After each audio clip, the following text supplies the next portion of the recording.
സയൻസിനകത്ത് പിശാചില്ല, ഭൂമിയിലെ സയൻസിനകത്ത് മനുഷ്യന് ആത്മാവില്ല. Medical science कभी ये नहीं कह सकता कि बीमारियों के पीछे शैतान है, क्योंकि साइंस में या मेडिकल साइंस के अनुसार शैतान की ऐसी बातें वो नहीं जानते. എന്നാൽ നമുക്ക് ആ സത്യം ബൈബിൾ അടിസ്ഥാനത്തിൽ വിളിച്ചു പറയാതിരിക്കാൻ കഴിയില്ല. लेकिन जो हम बाइबल को जानते हैं, बाइबल को पढ़ते हैं, हम जानते हैं और हम ये ऐसा नहीं इनकार नहीं कर सकते कि शैतान नहीं है कर. ഈ ശരീരത്തിന് ഇപ്പോൾ കേടുവരുന്നത്, ഇതിന്റെ ആയുസ് 80-90 വർഷമായിട്ട് കുറഞ്ഞിരിക്കുന്നതിന്റെ പിന്നിലെ കാരണം എന്ന് പറയുന്നത് ഈ അന്തരീക്ഷമാണ്. और आप समझना है ये शरीर की जो आयु है वो कुछ 90 या 100 साल में क्यों कम हुआ, क्योंकि आपके वातावरण के कारण ऐसा हुआ. ഏലിയാവ് നമ്മെ പോലെ ശരീരമുള്ള വ്യക്തിയായിരുന്നു. അദ്ദേഹം ഇപ്പോൾ സ്വർഗ്ഗത്തിലായിരിക്കുന്നു, ഇതുവരെ മരിച്ചിട്ടില്ല. एलिया जो हमारे जैसे शरीर वाला व्यक्ति है वो आज स्वर्ग में है, अभी तक उनका मृत्यु नहीं हुआ. അപ്പോൾ എൻവയോൺമെന്റിന് മാറ്റം വന്നു കഴിഞ്ഞാൽ, സ്വർഗ്ഗത്തിന്റെ അന്തരീക്ഷത്തിലേക്ക് മാറ്റം വരികയാണ് എങ്കിൽ ഈ ശരീരം അവിടെ കേടുകൂടാതെ തുടരുമെന്നുള്ളത് വ്യക്തമാണ്. ഈനോക്ക് എത്ര ആയിരം വർഷമായി ഇന്നും മരിച്ചിട്ടില്ല. आप समझना है कि वातावरण में जब बदलाव आता है, आप वहां पर बहुत साल तक देख सकते हैं. इनोक जो है वो भी स्वर्ग में अभी तक वो मरा नहीं है. तो आपके वातावरण में बदलाव लाने से आपके शरीर में बदलाव आ सकता है. നമ്മുടെ ഈ അന്തരീക്ഷമാണ് നമുക്ക് കേടുവരുത്തുന്നത്, നമ്മുടെ ശരീരത്തിന് കേടുവരുത്തുന്നത്. हमारे वातावरण के कारण हमारे शरीर में बहुत से बीमारियां आता है. എന്നാൽ വിശ്വസിക്കുകയാണ് എങ്കിൽ നമ്മുടെ കർത്താവിന്റെ മടങ്ങിവരവ് സംഭവിക്കുമ്പോൾ നമുക്കൊരു പുതിയ ശരീരം ലഭിക്കാൻ പോകുന്നു. और अगर आप विश्वास करते हैं जब यीशु मसीह वापस आएगा हमें लेने, प्रभु एक नया शरीर हमें देगा. കേടുവരാത്ത, രോഗം വരാത്ത, പാപത്തിന് സ്വാധീനിക്കാൻ കഴിയാത്തൊരു ശരീരത്തെ കർത്താവ് നമുക്ക് നൽകി തരാൻ പോകുകയാണ്. बिना कोई कमी का, बिना कोई बीमारी का ऐसा शरीर यीशु हमें देगा. 139-ാമത്തെ സങ്കീർത്തനം 14-ാമത്തെ വാക്യത്തിലേക്ക് പോകുമ്പോൾ हम भजन संगीता 139 and verse number 14, 139 उसका वर्स 14 में जब जाएंगे, അവിടെ ഈ ശരീരത്തെ കുറിച്ച് പറയുന്നത്, ഭയങ്കരവും അതിശയവുമായി എന്നെ സൃഷ്ടിച്ചിരിക്കിയാൽ ഞാൻ നിനക്ക് സ്തോത്രം ചെയ്യുന്നു. और उस वचन में लिखा है, प्रभु मुझे आप अतिशय रीति से बनाया, इसलिए मैं परमेश्वर में आपका धन्यवाद देता हूँ. I am fearfully and wonderfully made. ഞാൻ ഭയങ്കരവും അതിശയവുമായി സൃഷ്ടിക്കപ്പെട്ടിരിക്കുകയാണ്. और प्रभु आपने मुझे बहुत ही अद्भुत रीति से बनाया है. ആമേൻ. ഒരു വലിയ അത്ഭുതമല്ലേ ഈ ശരീരം എന്ന് പറയുന്നത്. ഒരു സിംഗിൾ സ്പേം മദേഴ്സ് എഗ്ഗിൽ ചെല്ലുമ്പോൾ അവിടെ ആ ഒരു കൂട്ടിമുട്ടൽ ഉണ്ടാകുമ്പോഴാണ് ഒരു കുഞ്ഞുരുവാകുന്നത്. हम देख सकते हैं एक मनुष्य का शरीर कितना ही एक आश्चर्य की बात है जब एक माता और पिता से जब वो जो जब सेल्स किस प्रकार से बनते हैं, हम देखते हैं कितना अद्भुत तरीके से है. ഗർഭപാത്രത്തിൽ ആ കൂട്ടിമുട്ടൽ സംഭവിക്കുന്ന സമയത്ത് കുഞ്ഞുരുവാകുമ്പോൾ ശരീരത്തിന്റെ ആരംഭ സമയത്ത് തന്നെ ഒരു ശരീരം ഉണ്ടാകേണ്ടതായിട്ടുള്ള മുഴുവൻ കാര്യങ്ങളും ആ ഒന്നാം സെല്ലിൽ അതിനകത്ത് ഉൾക്കൊള്ളിച്ചിരിക്കുകയാണ്. और बच्चे के माँ के कोख में उत्पन्न होते समय वो कोश में वो बच्चे के शरीर में क्या क्या अंग होना है वो सब उसके अंदर प्राप्त है. സകല ജനറ്റിക് ഇൻഫർമേഷനും DNA, സകല ജനറ്റിക് ഇൻഫർമേഷനും, ഒരു ശരീരം ഉണ്ടാകുവാൻ വേണ്ടിയുള്ള സകല ജനറ്റിക് ഇൻഫർമേഷനും ആദ്യത്തെ സെല്ലിനകത്ത് തന്നെ ഉണ്ട്. और हर एक जेनेटिक जानकारी जो है वो पहले कोश में ही सब कुछ उसके अंदर है. അങ്ങനെ ആ സെൽ 2 സെല്ലായി തീരുന്നു, 4 സെല്ലായി തീരുന്നു, 8 സെല്ലായി തീരുന്നു. അങ്ങനെ ഒരു വിഭജനം സംഭവിക്കുകയാണ്. और एक कोश 2 में बनता है, 2 4 में, फिर 8 में, इस प्रकार से वो बढ़ता है. ആ വിഭജനം സംഭവിക്കുമ്പോൾ പൊതുവിൽ വിശ്വസിക്കുന്നത് ഹൃദയമാണ് നമ്മുടെ ശരീരത്തിൽ ആദ്യമായി ഉണ്ടാകുന്ന അവയവം. और जब वो विभाजन होता है ऐसा विश्वास किया जाता है सबसे पहला बनने वाला अंग है वो है दिल. ആമേൻ. Praise the Lord. നിങ്ങളുടെ ഹൃദയമാണ് ആദ്യമായിട്ട് നിങ്ങളുടെ ശരീരത്തിൽ ആദ്യ അവയവമായി സൃഷ്ടിക്കപ്പെട്ടത്. आपका जो दिल है, हार्ट है, वो सबसे पहले आपके अंगों में बनता है. അതുകൊണ്ട് തന്നെ മനുഷ്യൻ മരിക്കണമെന്നുണ്ടെങ്കിൽ ഹൃദയം നിൽക്കണം. इसलिए ही मनुष्य को अगर मरना है तो उसका दिल या हार्ट रुकना पड़ेगा. കിഡ്നിക്ക് കേടുവന്നാലോ ലിവറിന് കേടുവന്നാലോ ഒന്നും മനുഷ്യൻ മരിക്കത്തില്ല. अगर एक व्यक्ति का लिवर में या किडनी में कुछ कमी आ जाए तो वो आदमी नहीं मरता, എന്നാൽ ഹൃദയം നിന്നാൽ മനുഷ്യൻ അവിടെ അവസാനിക്കും. लेकिन जब वो व्यक्ति का हार्ट रुक जाता है आदमी खत्म हो जाता है. അവിടെ തലച്ചോറിനെ തന്നെ ശ്രദ്ധിക്കുക. എത്ര വലിയ അത്ഭുതമാണ് തലച്ചോറ്. और हमारे दिमाग को ही हम सोचेंगे कितना बड़ा एक चमत्कार है. 100 ബില്യൺ ന്യൂറോൺസോളം ഉണ്ട് ഈ തലച്ചോറിനകത്ത്. और हमारे जो ब्रेन में 100 मिलियन न्यूरॉन्स हैं. 100 ബില്യൺ. നിങ്ങൾ ആ സംഖ്യ കേൾക്കുമ്പോൾ തന്നെ അത്ഭുതപ്പെട്ടു പോകും. 100 ബില്യൺ ന്യൂറോൺസ്. ഒരു ന്യൂറോൺ എന്ന് പറയുന്നത് ഒരു കമ്പ്യൂട്ടറിന് തുല്യമാണ്. അങ്ങനെയെങ്കിൽ നിങ്ങളുടെ തലയ്ക്കകത്ത് 100 ബില്യൺ കമ്പ്യൂട്ടറുകളുണ്ട്. तो आप सोचिए आपके मस्तिष्क में 100 बिलियन न्यूरॉन्स है. एक न्यूरॉन्स को अगर हम तुलना करेंगे तो एक कंप्यूटर कर सकते, तो ऐसा कितने सारे न्यूरॉन्स आपके दिमाग में हैं. ഒരു വലിയ അത്ഭുതമല്ലേ, ഒരു മഹാ അത്ഭുതമല്ലേ. നിങ്ങളുടെ തലച്ചോറ് തന്നെ ഒരു മഹാ അത്ഭുതമാണ്. आपकी जो मस्तिष्क है वही एक बड़ा चमत्कार है. എന്നാൽ സാധാരണ മനുഷ്യൻ ഇതിന്റെ 3% പോലും ഉപയോഗിക്കുന്നില്ല എന്നാണ് ശാസ്ത്രം പറയുന്നത്. लेकिन साइंस के अनुसार साधारण जो व्यक्ति है अपने मस्तिष्क का 3% भी इस्तेमाल नहीं करता. ബൈബിളിന്റെ അടിസ്ഥാനത്തിൽ ഞങ്ങൾ വിശ്വസിക്കുന്നത് ഏദൻ തോട്ടത്തിൽ ആദമായിരുന്നപ്പോൾ 100% തന്റെ തലച്ചോറിനെ ആദം ഉപയോഗിച്ചു. बाइबल के अनुसार हम विश्वास करते हैं जब आदम ईदन के बगीचे में था 100% अपने मस्तिष्क का इस्तेमाल किया. നിങ്ങളുടെ ശരീരത്തിൽ 206 അസ്ഥികളുണ്ട്.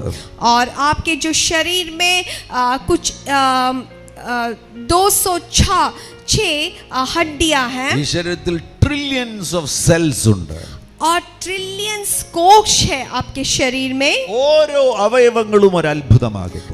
एक अंग आपका शरीर का वो एक चमत्कार है. ഒരു മഹാത്ഭുതമായിട്ടാണ് ദൈവം നിങ്ങളുടെ ശരീരത്തെ സൃഷ്ടിച്ചിരിക്കുന്നത്. इतने बड़े चमत्कार से आपके शरीर को परमेश्वर ने सृष्टि किया है. എന്നാൽ മനുഷ്യൻ ഈ യാഥാർത്ഥ്യങ്ങളെ തിരിച്ചറിയാതെ ഈ നല്ല ശരീരത്തെ ആവശ്യമില്ലാത്ത കാര്യങ്ങൾക്ക് വേണ്ടി ഉപയോഗിക്കുകയാണ്. അങ്ങനെ ഉപയോഗിക്കുന്നതിന്റെ പരിണതഫലവും അവൻ അനുഭവിക്കുകയാണ്. लेकिन मनुष्य नहीं जानता परमेश्वर कितने विशेष रीति से मनुष्य को बनाया है, और मनुष्य गंदे कामों के लिए, बुरे कार्य के लिए अपने शरीर को इस्तेमाल कर रहा है. മദ്യം കുടിക്കുവാൻ വേണ്ടി മനുഷ്യൻ ഈ ശരീരത്തെ ഉപയോഗിക്കുകയാണ്. और शराब पीने के लिए मनुष्य इस शरीर का इस्तेमाल करते हैं. വ്യഭിചാരം ചെയ്യുവാൻ വേണ്ടി മനുഷ്യൻ ഈ ശരീരത്തെ ഉപയോഗിക്കുകയാണ്. व्यभिचार करने के लिए मनुष्य इस शरीर का इस्तेमाल करते हैं. ഡ്രഗ്സ് എടുക്കുവാൻ വേണ്ടി മനുഷ്യൻ ഈ ശരീരത്തെ ഉപയോഗിക്കുകയാണ്. ड्रग्स लेने के लिए ये शरीर का इस्तेमाल करते हैं. മറ്റു മനുഷ്യരെ കൊല്ലാൻ വേണ്ടി മനുഷ്യൻ ഈ ശരീരത്തെ ഉപയോഗിക്കുകയാണ്. दूसरे व्यक्तियों की हत्या करने के लिए इस शरीर का इस्तेमाल करते हैं. അങ്ങനെ ലിസ്റ്റ് പറഞ്ഞാൽ തീരത്തില്ല. എല്ലാ ദുഷ്ടകാര്യങ്ങൾക്ക് വേണ്ടിയും മനുഷ്യൻ ഈ ശരീരത്തെ ഉപയോഗിക്കുകയാണ്. अगर इसका एक लिस्ट लिया जाए तो वो खत्म नहीं होगा. इसी प्रकार मनुष्य दूसरों की हानि के लिए, गंदे कार्यों के लिए इस शरीर का इस्तेमाल कर रहे हैं. അതിന്റെ എല്ലാം പരിണതഫലം മാനവകുലം അനുഭവിച്ചുകൊണ്ടിരിക്കുന്നു. और उस सब का परिणाम आज मनुष्य जाति वो झेल रहा है. എന്നാൽ നിനക്ക് ലഭിച്ചിരിക്കുന്ന ഈ ശരീരത്തെ, लेकिन आपको जो मिला इस शरीर को ദൈവത്തിന്റെ കരങ്ങളിൽ ഏൽപ്പിക്കുകയാണെങ്കിൽ, अगर आप परमेश्वर के हाथों में समर्पण करते हैं, നിന്റെ ശരീരത്തെ പരിശുദ്ധാത്മാവ് തന്റെ മന്ദിരമാക്കും. तो प्रभु आपके शरीर को पवित्र आत्मा का मंदिर बना सकता है. Temple of the Holy Spirit. पवित्र आत्मा का मंदिर. ഹല്ലേലൂയ. ആമേൻ. ജ്ഞാനികൾ അതാണ് ചെയ്യുന്നത്. जो ज्ञान प्राप्त करते हैं वो यही करते हैं. അവർ ഈ ശരീരത്തെ ദുഷ്ടകാര്യങ്ങൾക്ക് വേണ്ടി ഉപയോഗിക്കുകയില്ല. वो अपने शरीर को बुरे कार्यों के लिए इस्तेमाल नहीं करते, ഇതിന്റെ ഉടമസ്ഥനാകുന്ന പരിശുദ്ധാത്മാവിന്റെ കയ്യിൽ ഏൽപ്പിക്കും.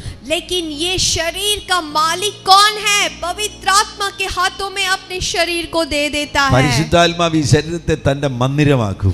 और पवित्र आत्मा इस शरीर को अपना मंदिर बना लेता തന്റെ है, ആലയമാക്കും. और अपना मंदिर बना लेता है, തന്റെ വാസസ്ഥലമാക്കും. अपने ठहरने का तंबू बना लेता है. തന്റെ വാസസ്ഥലത്തിൽ ഇരുന്നു കൊണ്ട് ഈ ശരീരത്തിലൂടെ പരിശുദ്ധാത്മാവ് പ്രവർത്തിക്കും. और उस वास स्थल में रहकर पवित्र आत्मा कार्य को करता है। നിങ്ങൾക്കൊരു കാര്യം അറിയുമോ, ഈ ഭൂമി എന്ന് പറയുന്നത് ശരീരമുള്ളവർക്കാണ് ദൈവം കൊടുത്തിരിക്കുന്നത്. आपको एक बात मालूम है, ये जो पृथ्वी है इस शरीर वाले व्यक्ति को बस दिया गया है। ആത്മാക്കൾക്ക് ഇവിടെ പ്രവർത്തിക്കുവാൻ അനുവാദമില്ല. कोई भी आत्मा इस शरीर में कार्य नहीं कर सकता। ഒരു ദുഷ്ട പിശാചുക്കൾക്കും, അവരെല്ലാം ആത്മാക്കളാണ്, അവർക്ക് ഇവിടെ പ്രവർത്തിക്കാൻ യഥാർത്ഥത്തിൽ അനുവാദമില്ല. शैतान को, दुष्ट आत्माओं को इस धरती में कार्य करने का अधिकार नहीं है। എന്നാൽ അവർ പ്രവർത്തിക്കുന്നത് എങ്ങനെയാണ്? മനുഷ്യരിലൂടെയാണ് അവർ പ്രവർത്തിക്കുന്നത്. लेकिन वो किस प्रकार से काम करते हैं?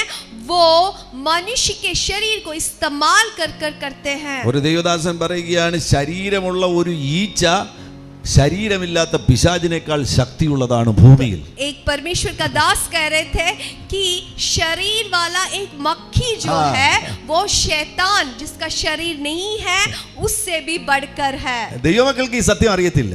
लेकिन परमेश्वर के जन इस सच्चाई को नहीं समझते, അവർ പിശാചിനെ പേടിച്ച് പേടിച്ച് ജീവിക്കുകയാണ്. क्योंकि परमेश्वर के जन शैतान से डरते हैं। നിനക്ക് ശരീരമുണ്ടെങ്കിൽ, अगर आपके पास शरीर है നിനക്ക് അവകാശമുള്ളതാണ്, നിനക്ക് ഭരിക്കുവാനുള്ളതാണ് ഈ ഭൂമി എന്ന് പറയുന്നത്. तो आपको समझना है कि आपको अधिकार दिया गया है, आपके अधिकार में इस धरती में आपको रखा है। ഈ പ്രപഞ്ചത്തിലെ ഏറ്റവും വലിയ പിശാചിനെക്കാട്ടിലും ശരീരമുള്ള നീ ശക്തനാകുന്നു. आपको समझना है इस संसार के सबसे बड़ा दुष्ट आत्मा हो, लेकिन उससे भी बढ़कर आप में अधिकार दिया है, क्योंकि आपके पास एक शरीर है। ഭൂമിയിൽ ഭരിക്കുവാൻ നീ ആകുന്നു വിളിക്കപ്പെട്ടിരിക്കുന്നത്. इस धरती में अधिकार करने के लिए प्रभु ने आपको बुलाया है। നിന്റെ ശരീരത്തെ പരിശുദ്ധാത്മാവിന്റെ കരങ്ങളിൽ കൊടുക്കുകയാണ്. इसलिए आपके शरीर को पवित्र आत्मा के हाथों में दे दे। നീ ആത്മാവിൽ ഭരണം നടത്തുവാൻ പോകുന്നു.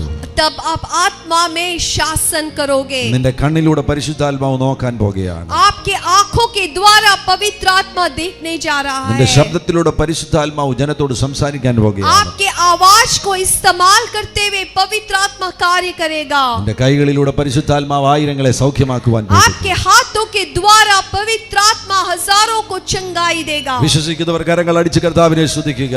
जो लोग विश्वास करते हैं अपने हाथों को उठाते हुए परमेश्वर की महिमा നിങ്ങളുടെ करें। ശരീരത്തെ പരിശുദ്ധാത്മാവിന് വിട്ടുകൊടുക്കുക.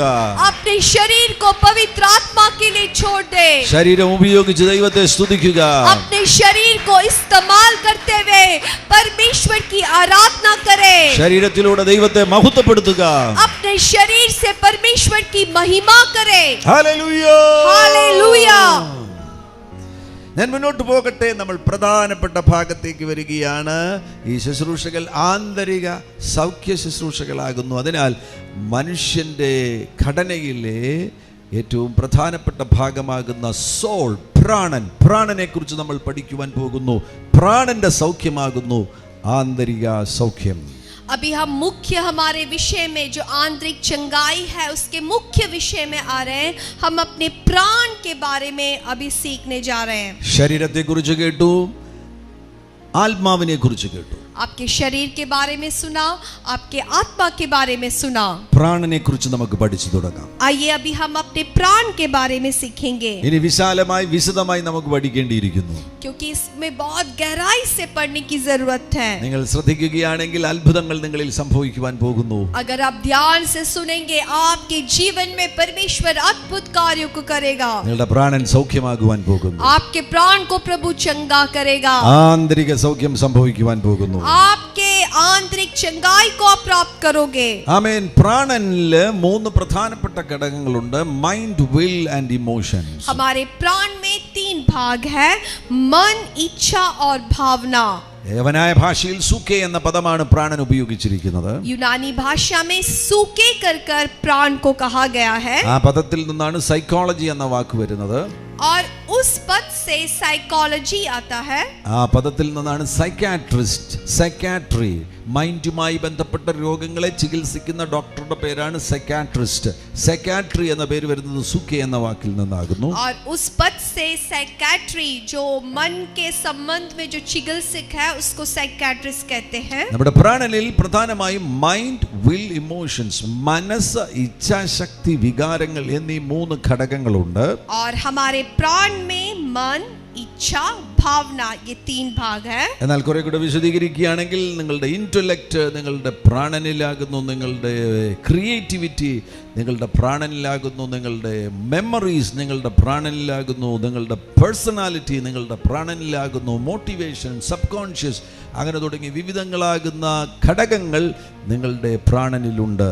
लेकिन आप और गहराई में सीखेंगे तो आपके प्राण में बहुत सारी बात है, जैसे आपकी बुद्धि है, आपकी रचनात्मक, आपकी यादगारी, अवचेतन मन, आपकी व्यक्तित्व, आपकी प्रेरणा, ये सब आपके प्राण में है. യിരെമ്യാ പ്രവാചകന്റെ പുസ്തകം 17-ാമത്തെ അധ്യായത്തിൽ അതിന്റെ 9-ാമത്തെ വാക്യത്തിൽ കാണാൻ കഴിയുന്നു.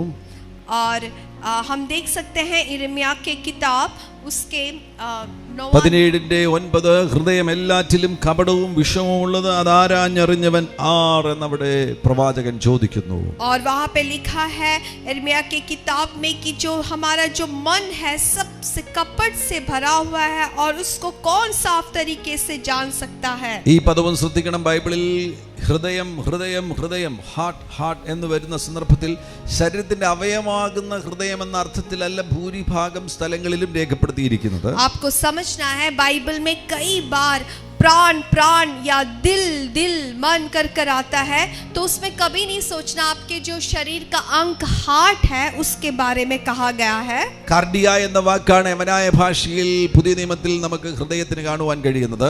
और कार्डिया करके जो शब्द है यूनानी भाषा जिसको हार्ट के लिए दिल के लिए दिया गया है. എബ്രായ ഭാഷയിൽ പഴയ നിയമത്തിൽ ലെബൻ ലബാബ് എന്ന വാക്കാണ് ഹൃദയത്തിന് കാണുവാൻ കഴിയുന്നത്. और इब्राई भाषा में लब लिबाम कर हार्ट के लिए दिया गया है. പുതിയ നിയമത്തിലെ കാർഡിയ എന്ന വാക്ക് എടുക്കുകയാണെങ്കിൽ 204 പ്രാവശ്യം മനസ്സെന്ന അർത്ഥത്തിലാണ് പുതിയ നിയമത്തിൽ കാർഡിയ എന്ന വാക്ക് ഉപയോഗിച്ചിരിക്കുന്നത്. और नए नियम में हम देख सकते हैं जब भी कार्डिया कर लिखा है तो वहां पर मन को मन से जुड़ा होता है. 195 പ്രാവശ്യം കാർഡിയ എന്ന വാക്ക് പുതിയ നിയമത്തിൽ വിൽ എന്ന അർത്ഥത്തിലാണ് ഉപയോഗിച്ചിരിക്കുന്നത്. और कई बार में वहां पर विल कर भी उसको संचेतन किया गया है. 166 പ്രാവശ്യം പുതിയ നിയമത്തിൽ കാർഡിയ എന്ന വാക്ക് ഇമോഷൻസ് വികാരങ്ങൾ എന്ന അർത്ഥത്തിലാണ് ഉപയോഗിച്ചിരിക്കുന്നത്. और 166 टाइम उसको भावना के रूप में कहा गया है. 257 പ്രാവശ്യം 257 ടൈംസ് പുതിയ നിയമത്തിൽ കാർഡിയ എന്ന വാക്ക് ഉപയോഗിച്ചിരിക്കുന്നത് ഹോൾ ഇന്നർ പേഴ്സൺ എന്ന അർത്ഥത്തിലാണ്, അകത്തെ മനുഷ്യൻ എന്ന അർത്ഥത്തിലാണ്. और 257 बार जब प्राण कर जो कार्डिया करके जो शब्द को लिखा है उसको व्यक्तित्व से मिलाया गया है. ഇവിടെ യെരമ്യാവ് 17:9 ഹൃദയം എല്ലാറ്റിലും കപടവും വിഷമവും ഉള്ളത് എന്ന് പറയുമ്പോൾ നമ്മുടെ അകത്തെ മനുഷ്യനെ കുറിച്ചാണ് പറയുന്നത്. നമ്മുടെ അകത്തെ മനുഷ്യൻ, മനസ്സ്, വികാരങ്ങൾ, ഇച്ഛാശക്തി ഇതെല്ലാം കൂടെ ചേർന്ന പ്രാണൻ കപടവും വിഷമവും ഉള്ളതാണ്. അതാരാഞ്ഞറിയുന്നവനാർ. और जब यिर्मयाह नबी कहता है कि मनुष्य का जो मन है बहुत ही कपट से भरा होता है, उसको कौन अच्छी तरीके से समझ सकता है. അത് യാഥാർത്ഥ്യമല്ലേ? നിങ്ങൾക്ക് പോലും ഇവിടെ ഇരിക്കുന്ന നിങ്ങൾക്ക് പോലും നിങ്ങളുടെ ഹൃദയത്തിൽ എന്താണ് സംഭവിക്കുന്നതെന്ന് പലപ്പോഴും അറിയത്തില്ല. ये आप भी समझ सकते हैं क्योंकि आप अपने मन में देखिए, आप भी नहीं जानते कि आपके मन में क्या हो रहा है. ചിലപ്പോൾ നിങ്ങൾ തന്നെ ചിന്തിക്കും, ഈ സ്വഭാവം എവിടെ നിന്നാ വരുന്നത്? क्योंकि आप भी कई बार सोचते हैं कि ये मेरा स्वभाव ये कहां से आ रहा है. നിങ്ങൾക്ക് പോലും അറിയില്ല നിങ്ങളുടെ ഹൃദയത്തിൽ എന്തൊക്കെയാ സംഭവിക്കുന്നത്. क्योंकि आप खुद नहीं जानते कि आपके मन में क्या क्या हो रहा है. എന്നാൽ അതെല്ലാം അറിയുന്നവൻ വലിയവനാകുന്ന ദൈവം ഒരുവൻ മാത്രമാകുന്നു. लेकिन सब कुछ जानने वाला एक ही है, वो है परमेश्वर पिता. 10-ാം വാക്യത്തിൽ പറയുന്ന യഹോവയായ ഞാൻ ഹൃദയത്തെ ശോധന ചെയ്ത് അന്തരംഗങ്ങളെ പരീക്ഷിച്ചപ്പോൾ ദൈവം നമ്മുടെ ഹൃദയത്തെ അറിയുന്നു. നമ്മുടെ പ്രാണനിൽ എന്തൊക്കെയാണ് സംഭവിക്കുന്നത് ദൈവം വളരെ വ്യക്തമായിട്ട് അറിയുന്നു. तो वचन कहता है कि परमेश्वर हमारे मन के हर एक भीतरी भागों को जानता है. परमेश्वर सब कुछ जानता है. എബ്രായ ലേഖനം 4-ാം അധ്യായം 13-ാമത്തെ വാക്യത്തിൽ ഇങ്ങനെ രേഖപ്പെടുത്തിയിരിക്കുന്നത്, അവന് മറഞ്ഞിരിക്കുന്ന ഒരു സൃഷ്ടിയുമില്ല, സകലവും അവന്റെ കണ്ണിന് നഗ്നവും മലർന്നതുമായി കിടക്കുകയാണ്. और इब्राई 4 में देख सकते हैं कि परमेश्वर के दृष्टि में कुछ भी छिपा नहीं है, सब कुछ खुला और साफ है. പലപ്പോഴും നമുക്കറിയത്തില്ല എന്തുകൊണ്ടാണ് ഞാനിങ്ങനെ സംസാരിക്കുന്നത്, എന്തുകൊണ്ടാണ് ഞാനിങ്ങനെ ഇടപെടുന്നത്, എൻ്റെ ഹൃദയത്തിൽ എന്താണ് സംഭവിക്കുന്നത് എന്ന് എനിക്കറിയാൻ കഴിയാതെ ഇരിക്കുമ്പോൾ ഇവിടെ വളരെ വ്യക്തമായി ദൈവം സകലവും അറിയുന്നു, അവന് മറഞ്ഞിരിക്കുന്ന ഒരു സൃഷ്ടിയുമില്ല, സകലവും അവന്റെ കണ്ണിന് നഗ്നവും മലർന്നതുമായി കിടക്കുന്നു എന്നാണ് വചനം വിളിച്ചു പറയുന്നത്. और कई बार हम भी नहीं जानते कि हमारे मन में क्या हो रहा है, हम ऐसे क्यों करते हैं, क्यों बोलते हैं, हमारा स्वभाव ऐसा क्यों है, लेकिन वचन के अनुसार परमेश्वर सब कुछ जानता है. നിങ്ങളുടെ മനസ്സിൽ സ്ഥലമുണ്ട്, आपके मन में जगह है, നിങ്ങളുടെ മനസ്സിൽ വസ്തുക്കൾക്ക് സ്ഥലമുണ്ട്, आपके मन में चीजों के लिए जगह है, നിങ്ങളുടെ മനസ്സിൽ സംഭവങ്ങൾക്ക് സ്ഥലമുണ്ട്, आपके मन में ऐसे जो घटना है उसके लिए जगह है, നിങ്ങളുടെ മനസ്സിൽ വ്യക്തികൾക്ക് സ്ഥലമുണ്ട്, आपके मन में लोगों के लिए, दूसरे व्यक्ति के लिए जगह है. നിങ്ങൾ സ്നേഹിക്കുന്ന പ്രിയപ്പെട്ടവർക്കൊക്കെ നിങ്ങളുടെ ഹൃദയത്തിൽ സ്ഥലമുണ്ട്. आप जिस लोगों से प्रेम करते हैं उनके लिए आपके हृदय में जगह है. പഴയ കാലത്ത് നിങ്ങളെ സ്വാധീനിച്ച പല സംഭവങ്ങളും നിങ്ങളുടെ ഹൃദയത്തിലുണ്ട്. आपके जीवन में, पिछले जीवन में जो जो घटनाएं हुए वो अभी भी आपके मन में है. ഇവിടെയാണ് ഏറ്റവും ശ്രദ്ധിക്കേണ്ടത്. പലരുടെയും ഹൃദയത്തിൽ പഴയ കാലത്ത് സംഭവിച്ച, പണ്ട് കാലത്ത് സംഭവിച്ച മുറിവുകളെ കുറിച്ചും വേദനകളെ കുറിച്ചുമുള്ള സംഭവങ്ങൾ, ആ സംഭവങ്ങൾ അവരുടെ ഹൃദയത്തിൽ നിറഞ്ഞു നിൽക്കുന്നത് കൊണ്ടാണ് അവരിന്ന് പീഡനങ്ങൾ അനുഭവിക്കുന്നത്. तो आपको यहाँ खास रीति से समझना है, कईयों के मन में पिछले दिनों में आपके जीवन में क्या क्या घटनाएं हुए, क्या क्या दुख पहुंचा, क्या क्या चोट पहुंचा, उससे आपका मन भरा हुआ है, इसलिए आज आप कहीं समस्याओं का सामना करते हैं. മനഃപൂർവ്വമായിട്ട് ഈ വെളിപ്പാടുകൾ ലഭിക്കുമ്പോൾ വേദനിപ്പിക്കുന്ന സംഭവങ്ങളെ സൗഖ്യമാക്കുകയും അവയെ നമ്മുടെ ഹൃദയത്തിൽ നിന്ന് എടുത്ത് പുറത്തു കളയുകയും ചെയ്യണം. നല്ല സംഭവങ്ങൾ കൊണ്ട് നമ്മുടെ ഹൃദയത്തെ നിറയ്ക്കണം. आप जब इस वचन को सुनते हैं, अब जानबूझकर आपके जीवन में दुख मिला हुआ ऐसे घटनाएं, बुरी बुरी घटनाओं को आपको चंगाई करना है, उसके परिणाम में जो जो गलत बातें उसको बाहर करना है, वहां एक चंगाई को प्राप्त कर कर अच्छे अच्छे बातों से आपके मन को भरना है. ചില ദുഃഖം വരുത്തുന്ന സംഭവങ്ങൾ ഉണ്ടാകുമ്പോൾ കുറച്ചുനാൾ അത് ഹൃദയത്തിൽ തുടരുവാൻ സാധ്യതയുണ്ട്. അതിനുശേഷം അതിനെ മനഃപൂർവ്വമായി ഹൃദയത്തിൽ നിന്ന് പുറത്താക്കുകയാണ് എങ്കിൽ നിങ്ങളുടെ മനസ്സിന് സൗഖ്യം ലഭിക്കും.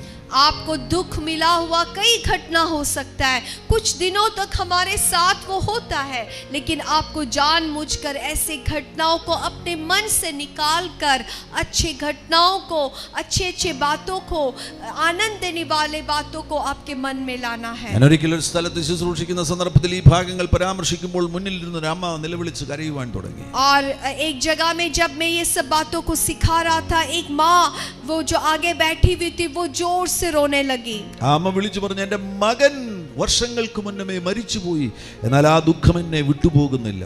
तो वो माँ इस प्रकार से चिल्ला रही थी कि मेरे बेटे, बहुत साल पहले मेरा एक बेटा था, वो मर गया, लेकिन वो जो दुख है वो मेरा मन से नहीं जा रहा है. വർഷങ്ങൾക്ക് മുന്നമേ സംഭവിച്ചതാണ്.